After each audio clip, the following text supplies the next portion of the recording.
25 साल में गिरफ्तार किया है, क्या कुछ है, कहाँ से गिरफ्तार किया सर थोड़ा? देखिए, ये जमशेदपुर झारखंड से अरेस्ट हुआ है और वहाँ से ट्रांजिट रिमांड लेके इसको उत्तराखंड लाया गया है और यहाँ से अब जुडिशियल कस्टडी में जाएगा ये। अच्छा। और बेसिकली कोलकाता में सेटल हो गया था और काफ़ी सालों से इसमें काम चल रहा था। और जैसे कि आपको बताया गया कि 2005 में जब STF बनी है उत्तराखंड में, तब जो पहले 2 असाइनमेंट मिले थे उसमें एक ये भी था सुरेश शर्मा की अरेस्टिंग और एक अंग्रेज सिंह का तो इनकाउंटर हो गया था और ये अभी अकाउंट पर अरेस्ट होने के लिए रह गया था। इसकी इनिशियली पुलिस ने बेल उच्चतम न्यायालय ऑनरेबल सुप्रीम कोर्ट से खारिज कराई थी और उसके बाद से इसको अरेस्टिंग का प्रयास हो रहा था और उत्तराखंड में इस पे 2 लाख का इनाम था और अभी अरेस्ट हो गया। अरे सर, 25 साल पहले ये बेल से फरार हुआ था और उसके बाद क्या इसका कोई आपराधिक इतिहास? जब इसने मर्डर किया था उसके बाद इसको कुछ समय बाद बेल मिल गई थी।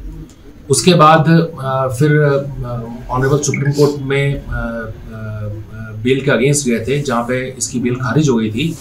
बेल खारिज होने के बाद में, उस समय ये मुंबई में था, तो जब इसको पता चला कि इसकी बेल खारिज हो गई है तो ये फरार हो गया और तब से इसको फिर अरेस्ट करने का प्रयास इसकी इन्होंने हत्या की थी इसने, तो किसी कहने भी करी थी, क्या कुछ ऐसा सामने? देखिए, उसमें एक प्रॉपर्टी डिस्प्यूट था और उस स्टैबिंग से, चाकू से घोंट कर हत्या की गई थी और उसके बाद भी एक क्राइम हुआ था 2003 में, जिसकी एक इन्वेस्टिगेशन है, वो भी पूछताछ हम कर रहे हैं कि उससे संबंधित कोई अगर लिंक मिलता है तो फिर आगे उसमें प्रोग्रेस करेंगे।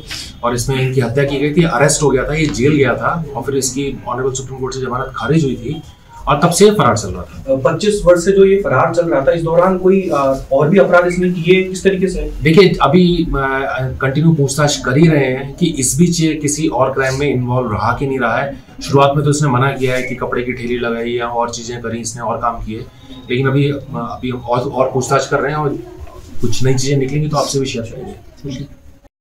ये उत्तराखंड राज्य का सबसे बड़ा इनामी 2 लाख का इनामी था और आज इसको जो है अरेस्ट करने में उत्तराखंड पुलिस ने ये सफलता हासिल किया। ये सुरेश शर्मा जो है निवासी ऋषिकेश का था।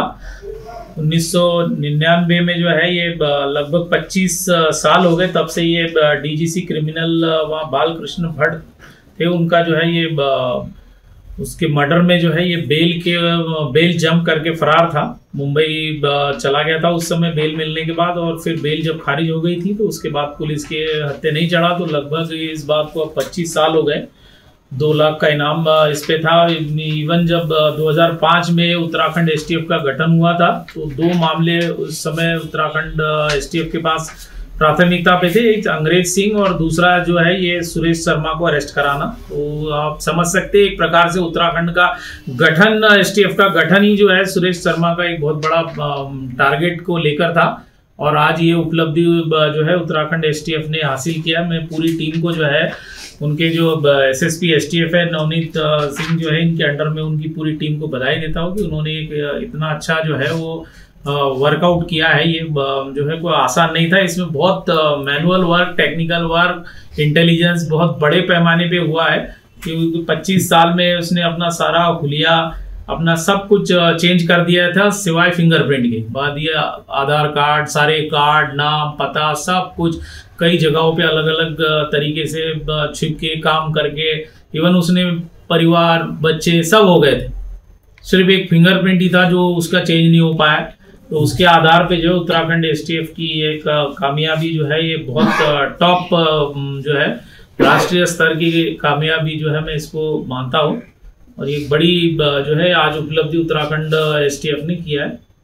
जी सर, जिस तरीके से आपने जमशेदपुर झारखंड से इनको गिरफ्तार किया गया है, ये वहाँ पर क्या कोई कार्य कर रहे थे या परिवार के साथ रहे थे? जो बंगाल में इसने अपना मेनली वो निवास बना लिया था, जहाँ पर ये ठेला, पहले तो ठेला चलाता था, ठेला चाउमीन ये वो, उसके बाद कई कपड़े को व्यवसाय किया इसने, कई स्क्रैप का व्यवसाय किया, कई तरह के व्यवसाय जो है ये स्क्रैप के व्यवसाय पूरा भारत भ्रमण करता था, कई नाम चेंज किए, फिर उसने शादी करके वहाँ सेटल हो गया था। अब तो इस बात को 25 साल हो गए।